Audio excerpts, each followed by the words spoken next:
Three geographic channel में आप सबका बहुत बहुत स्वागत है। आइए आज हम लोग भूगोल प्रयोगात्मक में अध्याय 1 मानचित्र का परिचय इंट्रोडक्शन ऑफ मैप के बारे में अध्ययन करते हैं। सबसे पहले हम लोग इसके परिचय में देखेंगे कि मानचित्र पर दृष्टि पड़ते ही उसके वास्तविक रूप का चित्र उभरने लगता है। मानचित्र मान धन चित्र शब्दों का समन्वय है और इस प्रकार से मान का अर्थ है वास्तविक रूप तथा चित्र का अर्थ होता है स्वरूप। और इस प्रकार से हम कह सकते हैं कि मानचित्र का शाब्दिक अर्थ हुआ मूल स्थान का स्वरूप। इस प्रकार से हम कह सकते हैं कि पृथ्वी के विशाल आकारों को समतल कागज पर आनुपातिक दूरी उतारने की कला का नाम है मानचित्र तथा उसका परिणाम है मानचित्रण। भूगोल को संपूर्ण विशाल पृथ्वी के त्रिआयामी रूप को द्विआयामी रूप में प्रदर्शित करने का परिणाम होता है मानचित्र। और इस प्रकार से मानचित्र अंग्रेजी भाषा के मैप का हिंदी रूपांतरण है। आगे हम लोग देखेंगे मानचित्र समतल कागज पर उकेरे गए स्वरूप का नाम है। कागज पर बने पृथ्वी के स्वरूप को जेब में रखकर पूरी दुनिया घूमते रहिए और साथ दिए मानचित्र से गाइड का काम लेते रहिए और इस प्रकार सभी छोटे बड़े क्षेत्रों को मापने के आधार पर मानचित्र बनाए जा सकते हैं। आगे हम लोग देखेंगे मानचित्र के अतिरिक्त प्रक्षेप भी मानचित्र का आधार होते हैं ताकि मानचित्र का प्रत्येक बिंदु सही स्थिति और दूरियां प्रकट करे। नहरें, सड़कें, रेल पथ से लेकर बड़ी बड़ी योजनाएं पहले मानचित्र पर बनाकर ही धरातल पर उतारी जाती हैं। इस प्रकार से मानचित्र में संकेतों, चित्रों और रंगों के माध्यम से गागर में सागर भरा जा सकता है। और इस प्रकार से कहा जाता है कि एक मानचित्र 1000 सूचनाओं का संग्रह होता है। मानचित्र भूगोल की आँखें और शब्दावली है। इस प्रकार यह प्रयोगात्मक भूगोल के अध्ययन के उपकरण हैं। मानचित्र और दिक्सूचक यंत्र ही ऐसे दो उपकरण थे जिन्होंने प्राचीन काल में भौगोलिक खोज यात्राओं को सफल पथ और दिशा प्रदान की। आगे चलते हैं।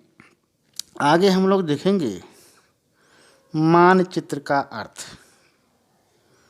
आइए देखते हैं मानचित्र जिसे मैप कहते हैं लैटिन भाषा के मैप्पा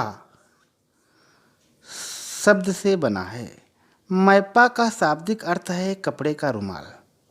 मानचित्र को रुमाल की भांति खोला और लपेटा जा सकता है। रुमाल जैसे कागज पर बना पृथ्वी का सानुपातिक चित्रण ही मानचित्र कहलाता है, या कह लीजिए पृथ्वी का आनुपातिक चित्रण ही मानचित्र कहलाता है। समतल कागज पर संपूर्ण पृथ्वी अथवा उसके किसी लघु क्षेत्र का मापक और प्रक्षेप पर बना द्विमापी चित्रण ही मानचित्र है। और इस प्रकार से मानचित्र से आशय किसी क्षेत्र विशेष के समानुपातिक चित्रण ही मानचित्र से लगाया जाता है। और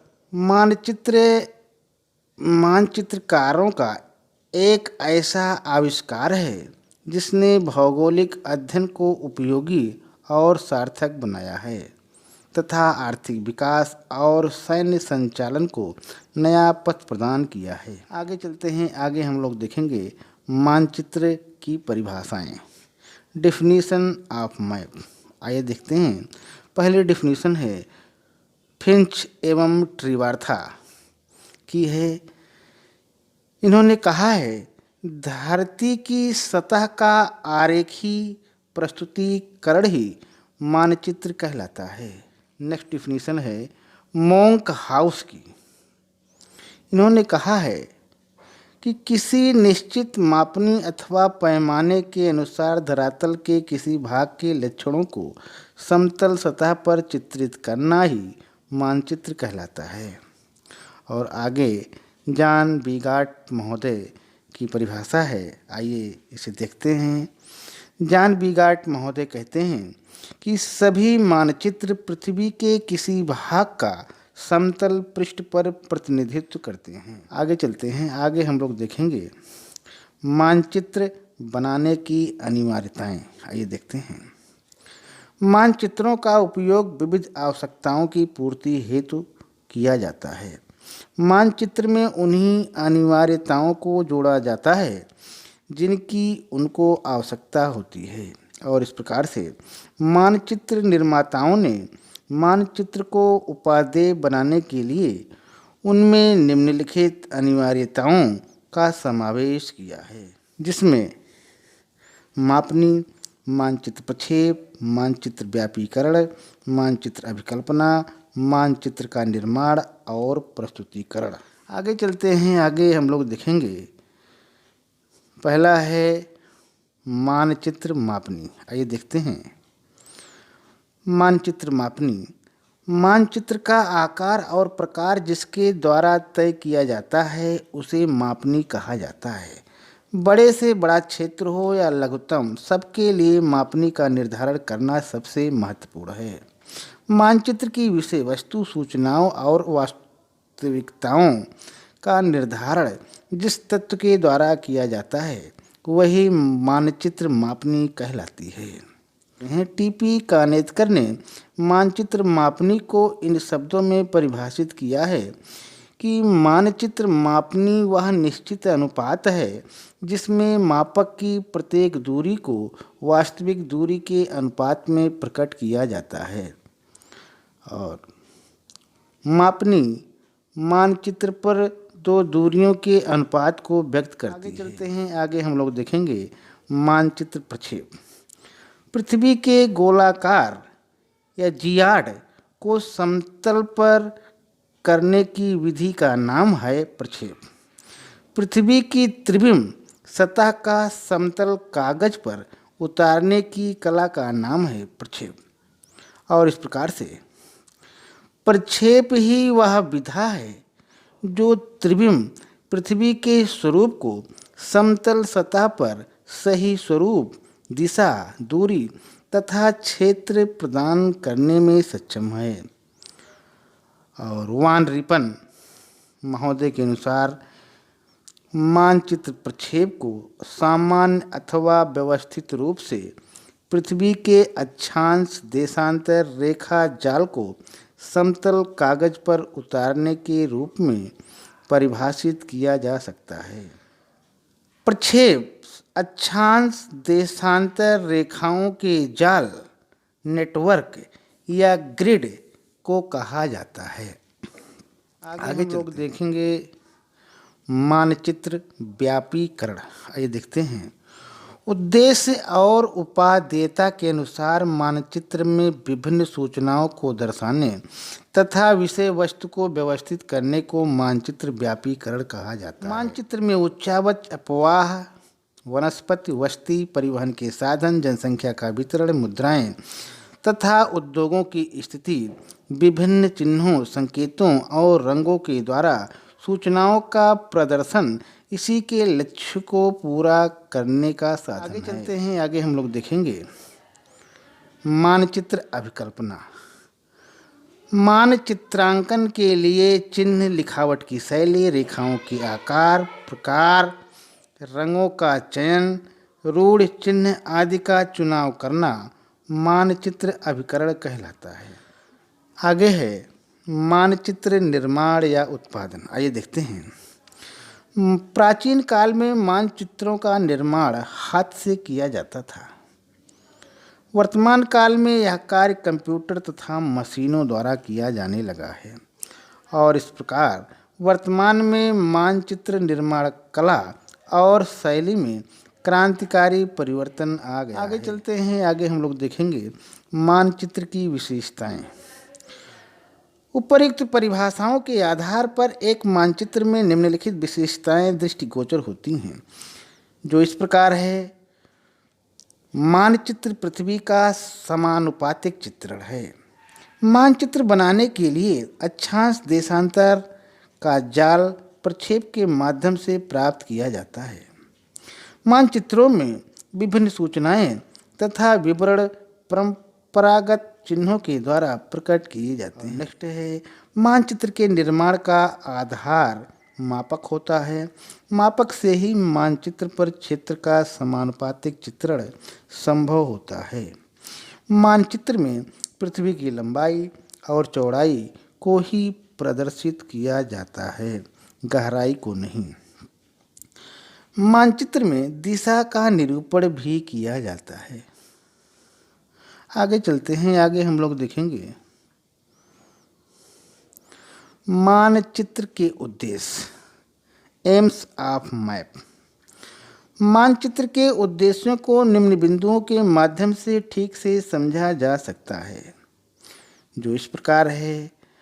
मानचित्र बनाने का मुख्य उद्देश्य गोलाकार पृथ्वी के स्वरूप को समतल में प्रदर्शित कर उसे सुगमता से पठनीय बनाना है। और नेक्स्ट है मानचित्र भूगोल अध्ययन के आवश्यक उपकरण और यंत्र हैं। इनका लक्ष्य मानव एवं वातावरण के संबंधों का सही दिग्दर्शन कराना है। आगे है मानचित्र का उद्देश्य पाठक के समक्ष समग्र पृथ्वी को एक ही दृष्टि में सुगमता से प्रस्तुत कर देना है। आगे है मानचित्र का लक्ष्य भूगोल की जिज्ञासुओं के समक्ष भौगोलिक स्थिति, धरातलीय रचना, संसाधनों का विवरण एवं उनके उपयोग के चित्र को उजागर करना है। और नेक्स्ट है मानचित्र का उद्देश्य विभिन्न स्थानों की ठीक स्थितियों, दिशाओं एवं दूरियों का प्रकटीकरण करना है। यात्रा मानचित्रों का लक्ष्य अपरिचित व्यक्तियों को गंतव्य तक पहुंचाना तथा अंतरिक्ष मानचित्रों का उद्देश्य अनंत अंतरिक्ष के रहस्यों का उद्घाटन करना होता है। और नेक्स्ट है मानचित्र निर्माण का लक्ष्य भूगोलविदों द्वारा की गई अमूल्य खोजों को सुरक्षित रखना तथा उस ज्ञान से नई पीढ़ी को लाभान्वित करना है। आगे है मानचित्र बनाने का उद्देश्य विशाल पृथ्वी का समतल कागज पर समानुपातिक चित्रण करना है। मानचित्र भूगोल का अध्ययन करने वाले के लिए नए आविष्कार के समान है। मानचित्र भूगोलवेत्ताओं का पथ प्रदर्शन करके उन्हें उनके लक्ष्य तक पहुंचाने में सक्षम होते हैं। आगे चलते हैं। आगे हम लोग देखेंगे मानचित्रों का वर्गीकरण, क्लासिफिकेशन ऑफ मैप। आइए देखते हैं। मापक निर्माण प्रक्रिया एवं उद्देश्य को आधार मानकर मानचित्रों का वर्गीकरण निम्नवत प्रस्तुत किया जा सकता है, जिसमें कहा है मापक के आधार पर मानचित्रों का वर्गीकरण। मापक के आधार पर मानचित्रों का वर्गीकरण निम्न प्रकार से किया जा सकता है, जिसमें पहला है लघु मापक मानचित्र। इसमें विस्तृत क्षेत्रों के विवरणों को सीमित धरातल पर प्रदर्शित करने के लिए जो मानचित्र बनाए जाते हैं उन्हें लघु मापक मानचित्र कहते हैं। इनका मापक 1 सेंटीमीटर बराबर 100 किलोमीटर होता है। दीवार मानचित्र तथा एटलस मानचित्र लघु मापक मानचित्र ही हैं। और आगे है नेक्स्ट दीर्घ मापक मानचित्र। छोटे छोटे क्षेत्रों के विवरणों को शुद्धता से प्रकट करने के लिए दीर्घ मापक मानचित्र बनाए जाते हैं। इनका मापक 1 सेंटीमीटर बराबर 1 किलोमीटर या 1 इंच बराबर 1 मील होता है। भू संपत्ति मानचित्र तथा धरातल पत्रक मानचित्र दीर्घ मापक पर ही बनाए जाते हैं। आगे हम लोग देखेंगे खा प्रकार के आधार पर मानचित्रों का वर्गीकरण, जिसमें है लघु मापनी मानचित्र। पहला है भित्ति मानचित्र। कक्षाओं के अध्ययन के उद्देश्य से कागज या प्लास्टिक पर बने मानचित्र भित्ति मानचित्र कहलाते हैं। और दूसरा है एटलस मानचित्र। मानचित्रों का पुस्तक आकार प्रकाशन एटलस कहलाती है। इसमें भौतिक, राजनीतिक, ऋतु तथा आर्थिक मानचित्रों का संकलन होता है। आगे चलते हैं। आगे हम लोग देखेंगे दीर्घ मापक मानचित्र, जिसमें पहला है भू संपत्ति मानचित्र। इन्हें कैडेस्ट्रल मानचित्र कहते हैं, जिसका शाब्दिक अर्थ होता है क्षेत्रीय संपत्ति की पंजिका। इनमें कृषि भूमि, नगरीय संपत्ति का क्षेत्र दर्शाया जाता है। ये मानचित्र 1:2000 या 1:4000 की मापनी पर बनाए जाते हैं। दूसरा है स्थलाकृतिक मानचित्र।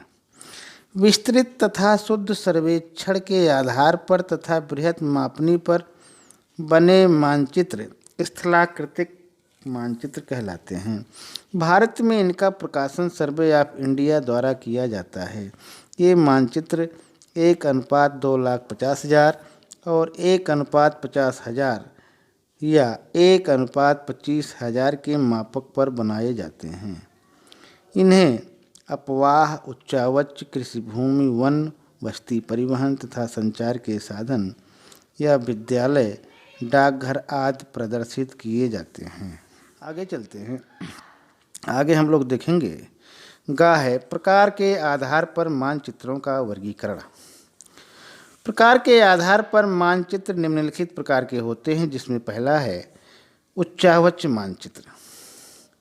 उच्चावच मानचित्र के अंतर्गत पर्वत, पठार, मैदान, मरुस्थल दर्शाने वाले मानचित्र उच्चावच मानचित्र कहलाते हैं। और इसमें ये जो देख रहे हैं जो मानचित्र है, इस मानचित्र में इस प्रकार हम समझ सकते हैं कि उच्चावच और ढाल के बारे में बताया गया है। जो सबसे अधिक ब्लैक है वो माउंटेन है, उसके बाद जो उससे डाउन है वो पठार है, और उसके बाद जो सबसे कोस्टल वाला इलाका है ये देख रहे हैं आप, ये मैदानी क्षेत्र है।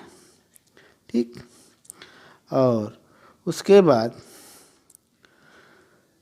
जो सबसे उत्तर पश्चिम का क्षेत्र देख रहे हैं, राजस्थान का जो क्षेत्र है उत्तर पश्चिम वाला, वो मरुस्थल क्षेत्र है। इस प्रकार से उच्चावच मानचित्र में हम लोगों ने देखा कि सबसे अधिक ऊंचाई वाले जो हैं उसको माउंटेन, उससे कम में जो है पठार, उसके बाद जो प्लेन होता है वो उसके मैदान कहते हैं, और उत्तर भारत के उत्तर पश्चिम का क्षेत्र राजस्थान का जो क्षेत्र आता है उसे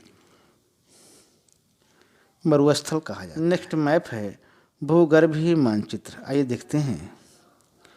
जिन मानचित्रों में शैल के प्रकार या भूगर्भीय संरचना दर्शाई जाती है उन्हें भूगर्भीय मानचित्र कहते हैं। जो नागपुर जिला के शैल एवं खनिजों का वितरण दिया गया है, और ये खनिज तथा वितरण जो शैल हम लोग दिखाई दे रहे हैं, ये एक विशेष प्रकार की भूगर्भीय संरचना और शैलों के प्रकार के बारे में ये हम लोगों को सूचना देते हैं या एक प्रकार की जानकारी प्रदान करते हैं। आगे चलते हैं। आगे हम लोग देखेंगे मौसम मानचित्र। आइए देखते हैं वेदर मैप। जिन मानचित्रों में ऋतु चिन्हों द्वारा किसी स्थान विशेष की जलवायु संबंधी दशाओं का चित्रण किया जाता है उन्हें मौसम मानचित्र कहते हैं। इन मानचित्रों में तापमान, वायु की दिशा तथा वेग, आर्द्रता, वर्षा तथा बादलों की दशा का चित्रण किया जाता है। मौसम की भविष्यवाणी इन्हीं मानचित्रों के आधार पर की जाती है। वनस्पति मानचित्र या वेजिटेशन मैप्स। इन मानचित्रों में किसी स्थान की प्राकृतिक वनस्पति का चित्रण किया जाता है। वनस्पति मानचित्रों में वन, झाड़ियाँ तथा घास को पृथक पृथक चिन्हों द्वारा दर्शाया जाता है। मृदा मानचित्र सॉइल मैप्स। जिन मानचित्रों में किसी स्थान विशेष की मिट्टियों के प्रकार, उनकी गहराई तथा सिंचाई की व्यवस्था आदि का दिग्दर्शन किया जाता है, उन्हें मृदा मानचित्र कहते हैं।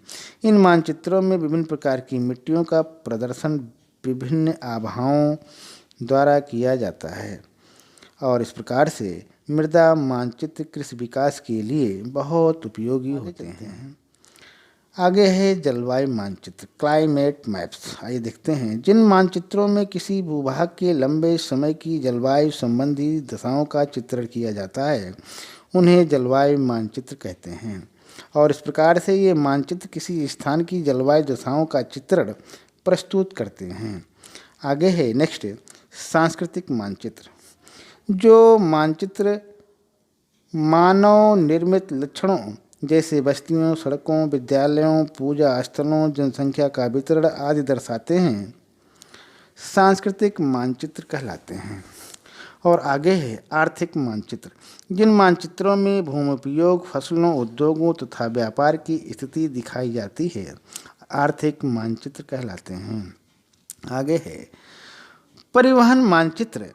जिन मानचित्रों में सड़कों, रेलपथों, वायुमार्गों का दिग्दर्शन होता है, परिवहन मानचित्र कहलाते हैं। आगे चलते हैं। आगे हम लोग देखेंगे मानचित्र का महत्व। मानचित्र की उपादेयता और उपयोग के आधार पर इनका महत्व इस प्रकार है।